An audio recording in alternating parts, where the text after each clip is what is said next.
शिवजी का चमत्कार। एक गांव में एक आदमी रहता था। वह बहुत अच्छा था, हमेशा दूसरों की मदद करता था और उसका दिल बहुत अच्छा था। वह किसी का निरादर नहीं करता था।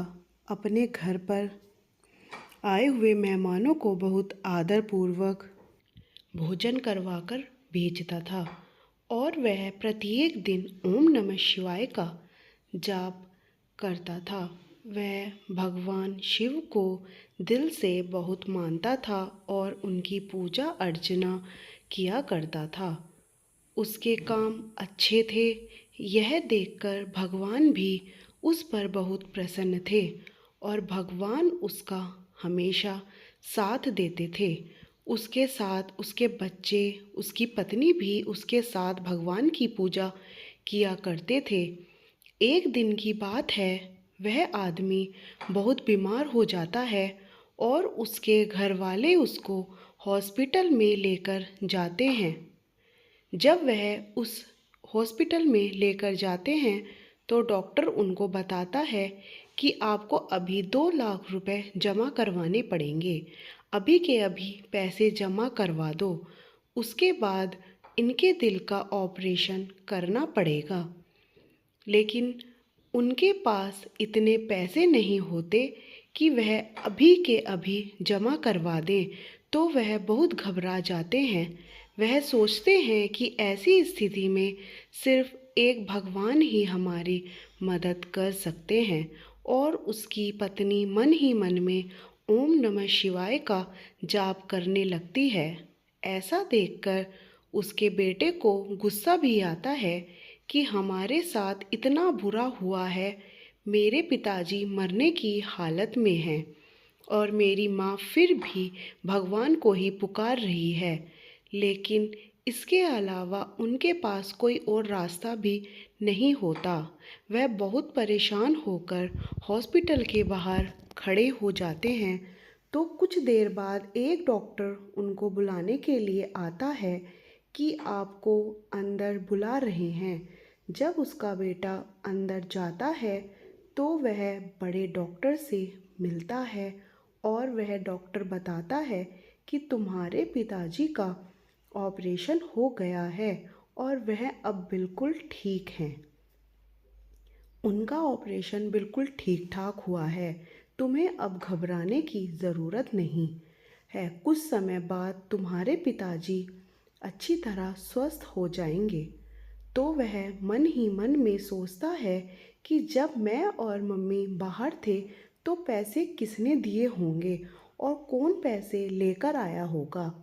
वह डॉक्टर से पूछते हैं कि हमने तो पैसे जमा नहीं करवाए थे, तो आपने ऑपरेशन कैसे किया।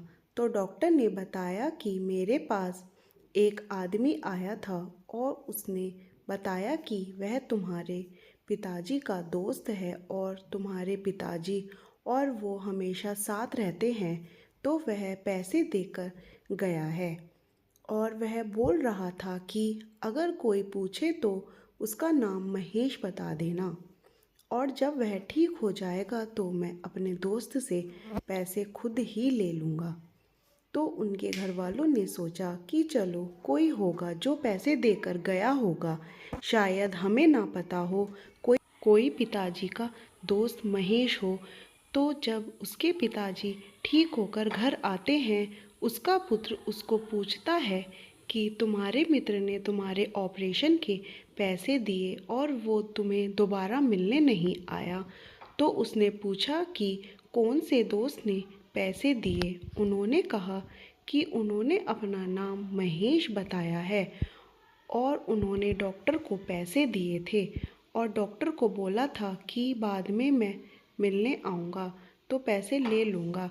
तो वह बताता है कि मेरा तो कोई भी दोस्त महेश नहीं है।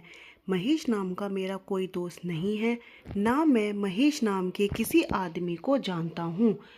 तो ऐसा सुनते ही उसकी पत्नी समझ जाती है कि ज़रूर खुद भगवान ने आकर हमारी मदद की है और उन्होंने ऑपरेशन के पैसे दिए हैं। और जब बहुत जानने की कोशिश करने के बाद भी उन्होंने कोई महेश नाम का आदमी नहीं मिलता और ना कोई पैसे वापस लेने आता है, तो सभी परिवार वाले भगवान के सामने हाथ जोड़कर उनका शुक्रिया अदा करते हैं और बहुत खुश होते हैं कि कितनी मुश्किल की घड़ी में भगवान ने खुद आकर हमारी मदद की है।